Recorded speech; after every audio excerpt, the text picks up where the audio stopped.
Welcome back.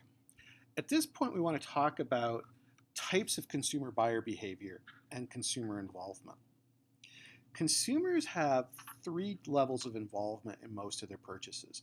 At the very basic end is what we call routine purchases. They have really low involvement.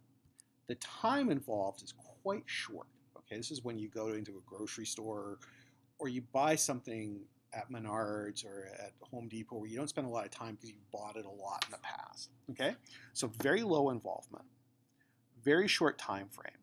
Usually this is a fairly inexpensive item. Now inexpensive depends upon the consumer, but you can generally assume it's probably something that's less than 20 bucks. We don't do a lot of information search for this. And what we do is internal only. And we usually have that one alternative I've talked about, okay? So we know we're always gonna buy Tide Pods. We always buy Tide Pods. We always buy Colgate toothpaste. We always buy Folgers coffee. Those are great examples of low involvement routine purchases, okay? We always buy X beer. From there, we move up to what's called a limited involvement purchase. That has up to a moderate level of involvement by the consumer. We spend a bit more time, we'll actually think about it, we'll stand there thinking about it. The cost is getting a little bit bigger, so let's assume it's like over $21, but let's say it's under $100. We do mostly an internal search, but we're probably going to do a bit deeper search than before. It's not going to be, oh yeah, I bought that last time, I'm going to buy it again. And we'll come up with a couple of alternatives. This could be if you're going to go buy a nice bottle of wine, for example. Okay, kind of a moderate search. You're going to balance off, what are we having for dinner? Do I want red or white? What have I heard about these different brands in the past? Did I buy this one before? Did I like it? All those types of things. All right. At the top end, we have extensive consumer involvement and extensive consumer decision making. The level of involvement is high because the risks are high. Okay, the personal, the safety, the financial, they're all high. So this is something that's more than $100 for most consumers. Okay, the timeline is long. We spend a lot of time doing this. If we go back to our smartphone example, you probably don't buy a smartphone right away. You probably spend a bit of time comparing the Samsung to the iPhone to an Android device. What you're looking for is what kind of fits your need more better. The cost is high. Okay, in the case of a phone, we're going to be stuck with it for a couple of years as we run through the contract. If it's a car, we're going to be stuck with it for a longer period of time. So what we do is we take a look and we see how much time we're going to be stuck with it. We'll spend more time searching for a gift because that has a high personal risk associated with it. And we spend a lot of time searching for an apartment or a condo because of the high financial cost. Okay? We'll look at many alternatives in this case. We might look at a half a dozen alternatives before we find the one that's right for us. And we run through all of those steps we talked about earlier. Now, what really impacts our level of involvement? Well, the first is personal experience. Have we done this before? If we have, then that tends to move our involvement level down because we've got experience and we tend to do more things on habit. That's why we spend more time searching for houses and cars because we rarely do that. As compared to toothpaste, where we're buying it on a regular basis, we just think, oh yeah, I bought the Colgate last time, great, okay. What's our level of interest in the product? When it comes to something like toothpaste, do we have a lot of interest, or do all we care is it whitens our teeth and keeps our breath fresh? If that's all we care, we have very low interest. But if we're worried about what this product says about us, let's say we're looking at buying a new suit or a new dress, that says a lot about us. So we have a high interest in it. What we're trying to do at that point is ensure that we are, if I just change the view so you can see the beautiful bridge, we want to ensure that it's saying the right message about us, or it's conveying the right message. Okay? We'll take a look at those risks we talked about, the psychological, the social, the financial. Okay? We take a look and see the personal. We want to make sure that those are covered off properly. We take a look at the social visibility. If the product is of relevance to us, okay, we tend to spend more time on it. Okay, so if the product means a lot to us, like a car, we spend a lot of time on it. We want to make sure we're sending the right message. The situational involvement, which I've already talked about, that's purchasing a gift. We'll spend more time on making a gift decision than almost anything else because of the situational involvement and what it says about us. It has a high risk factor. Okay. The shopping involvement. Do we want to do a lot of shopping for it or not? If we don't, then we tend to spend a low level of involvement. Women, on average, tend to have a higher level of involvement when they're shopping, especially for clothes, than men. Men tend to be, I go, I try it, it looks good, great, I'll buy it. Women will take more options because they often have a greater concern about the message it's sending than men do. And let's face it, if a guy's going out to buy a suit, his options are usually gray, blue, black. Pretty tough to make a mistake, where when women tend to have more fashion choices. Do we have an ongoing interest in the product? The longer the product's going to last, the more involvement we have because we're going to be stuck with it for a long period of time. So things like phones, cars, houses, we tend to put more involvement into because they have a much longer lifespan than a tube of toothpaste, where if we don't like it, we can either toss it out or we know not to buy it the next time. And do we, last but not least, do we have an emotional attachment to it? Okay.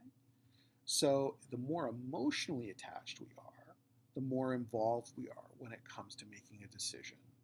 So sports fans are very involved with their team, and they will very carefully make decisions about buying tickets, merchandise, and everything else associated with the team.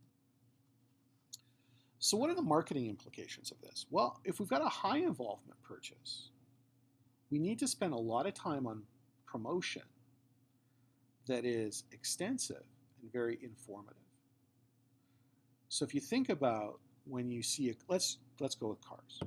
When you look at car ads today, whether it's on television, whether it's online, they tend to convey a fair amount of information about the vehicle.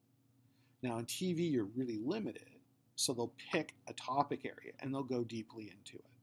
So they might talk about things like fuel economy, the type of fuel it'll use, how good it is for the environment. Or if it's a safety piece, they'll talk about the brakes, they'll talk about crash tests. If you go online, the information becomes even deeper because people will do a much deeper dive into the information when it's online. Okay. If it's a low involvement purchase, what we want is a way to capture their attention. So this is where grocery stores come in. And the grocery store video will really bring that out that you're going to watch here shortly.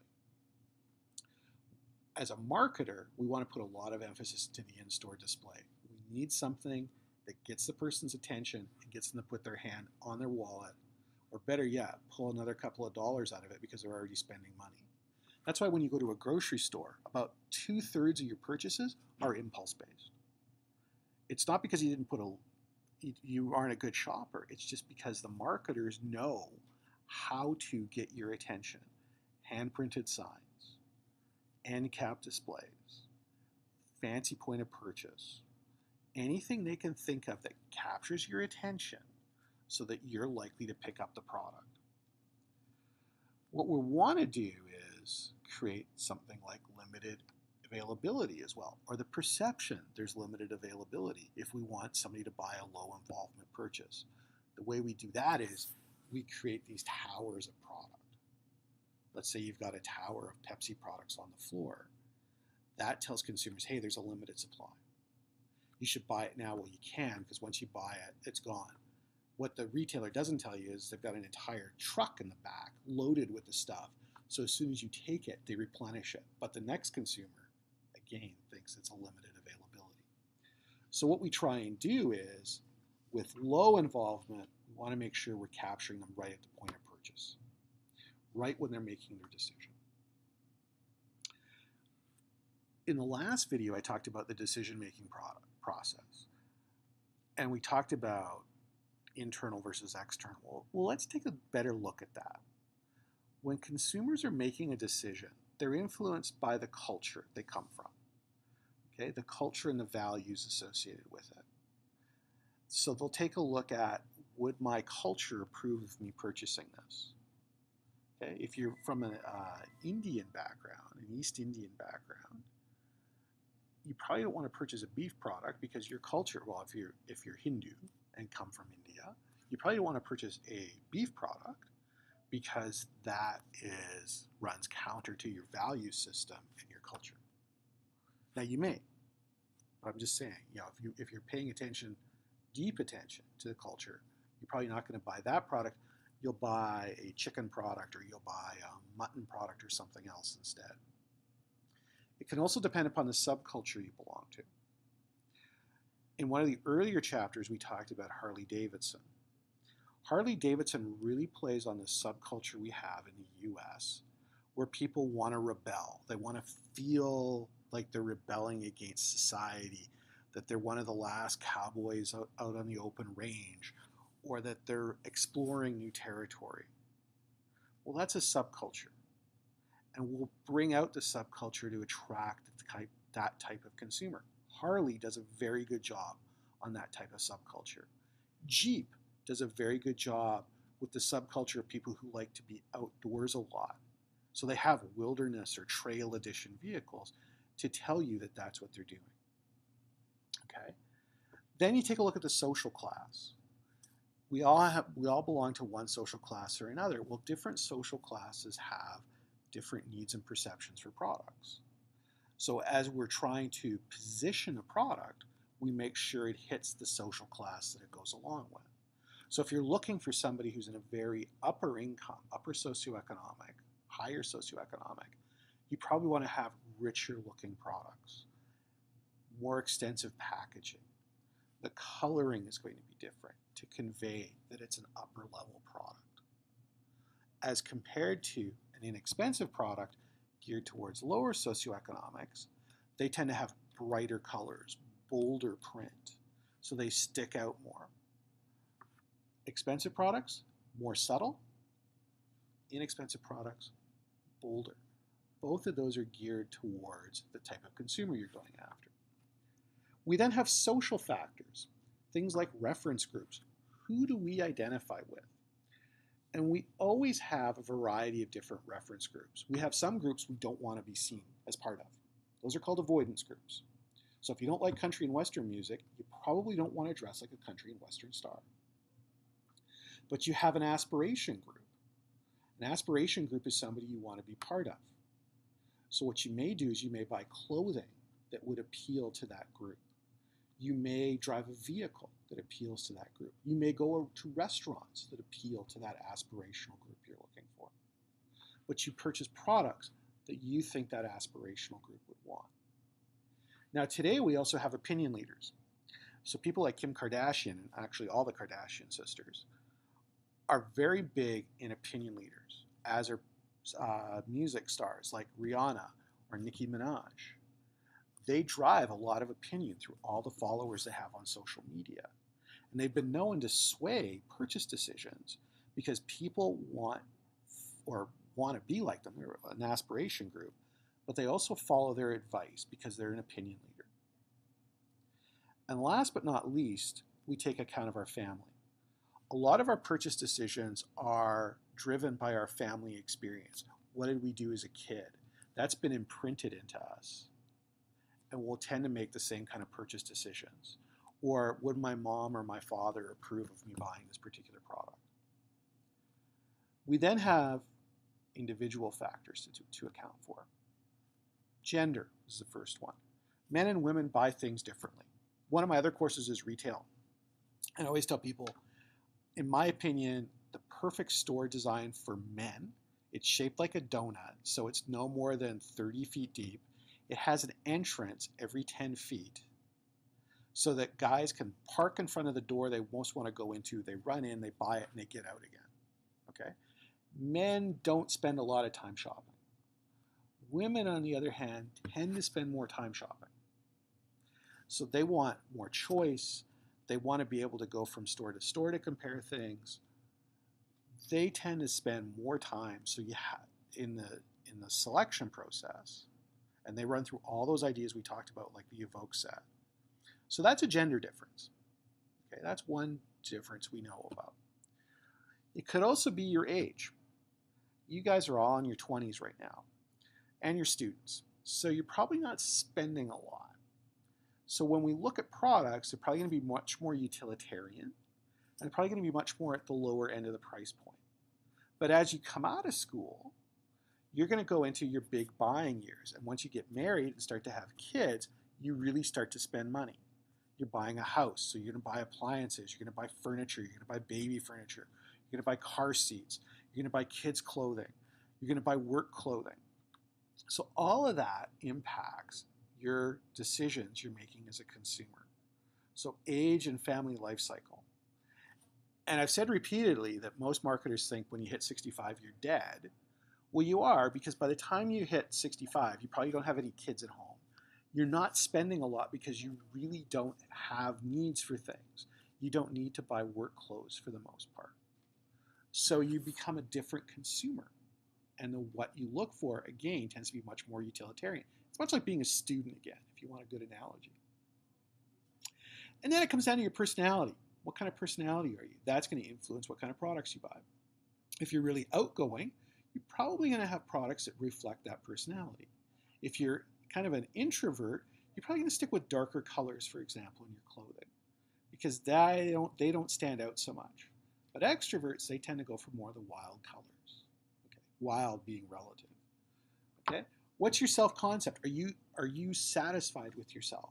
The more satisfied you are, the more you're likely to go out on the edge in terms of buying a product. And you might be one of the first people to buy a product in a particular area. And the lifestyle. Do you want to lead a very simple lifestyle or a more complicated lifestyle? Then we take a look at perception. When we put an ad up as a retailer or as a marketer, the first thing we rely on is somebody paying attention to it. And one of the ways we try and guarantee that is we show it a lot. So it kind of breaks through this barrier people have. But people only pay attention to ads that are important to them. They only pay attention to any kind of promotion that's important to them. That's called selective exposure. So if you're not thinking about buying a car, we can run car ads all day long. They're probably not going to do anything for you because you're not interested in buying a car. But if you're interested in buying a smartphone ad will cut through that. Then we have what's called selective distortion. Based upon all that internal information, we take what we get externally. So we take that external information, compare it to what we have internally stored, and we modify it. And we modify it so that it conforms with our internal goals and our internal understanding. And the reason we do that is we want to make sure we have congruity internally. If we don't, then we're out of balance, and we try and find ways to get back into balance again. So that's called selective distortion. Selective retention is we only remember the things we want to remember. So if it's a bad point, we'll often forget about it, but we'll remember the good points. So as marketers, what we're trying to do is we're trying to find out how do we cut through all those messages. And the average consumer is bombarded by about 10,000 messages a day. How do we cut through those messages? That gets us through the selective exposure. How do we get you to properly understand what we're saying? What we do is we find out what your knowledge level is, what you're expecting to hear, and then we try and position our information so that it fits that. And if we don't, then what we try and do is show you that we're different enough that you need to go back and rethink it. And the last thing we do is by understanding what you're looking for and how important it is to you, go back to that multi-attribute model, that what you've got is a way for them to remember you as a marketer. Your textbook talks about Maslow's hierarchy of needs. And if this is your first time seeing Maslow's hierarchy of needs, congratulations. You're going to see it many more times in your collegiate career. Basically what Maslow says is when people are making decisions, they're driven by physiological needs, hunger and thirst, or they're driven by safety needs, security, protection. Social needs, sense of belonging and love. Esteem needs, self-esteem, recognition, and status. And self-actualization needs, self-development or self-realization. All of our marketing at the core will go to one of those. We try and figure out at what level the consumer is making the decision. Is it a physiological piece? I'm hungry? That's a restaurant. They go after that. Or is it a self-actualization, self-development? Well, that comes, do you want to take another university class? And we position it accordingly. So that's Maslow's hierarchy of needs. You're going to see that a lot. It's a great test question. Hint, hint. Okay. And the last thing we want to talk about is learning. Learning is when we create a change in behavior. And there's two types of learning that we engage in: experimental and conceptual. In experimental, our experience changes our behavior. So that's when we go, okay, I've always wanted to try bungee jumping. I'll try it. Well, that's changed our behavior. We've gone from thinking about it to actually doing it. And it's changed our behavior. It's probably made us more of an extrovert in that case. And sometimes we do conceptual learning. Conceptual learning is based upon reasoning. I'm thinking about buying that smartphone again. Okay? So what I do is I take a look at everything that there is to know about a smartphone and I work through it. I conceptualize it and I make the best decision. That multi-attribute model, very conceptual. Okay? Learning is boosted by us as marketers through things like reinforcement and repetition. So we try and repeat things to try and teach people. We try and give them positive reinforcement. Come in today, get 10% off. Okay, that's reinforcement. Or limited time only, negative reinforcement. What we try and do is have a very specific stimulus. We want to avoid stimulus generalization. Okay, unless we're doing a brand extension. Brand extensions are great for stimulus generalization. That's why Coke has Coke Zero, Diet Coke. They want people to see the Coke name. They've got a certain expectation about Coke. They bring that in. Sometimes, though, we want to do stimulus discrimination. We want to differentiate between different products. And we do that by showing how our features differ from those of the competition. All right, that's it for today's classroom talk. I've got a few more videos for you to watch. Enjoy those.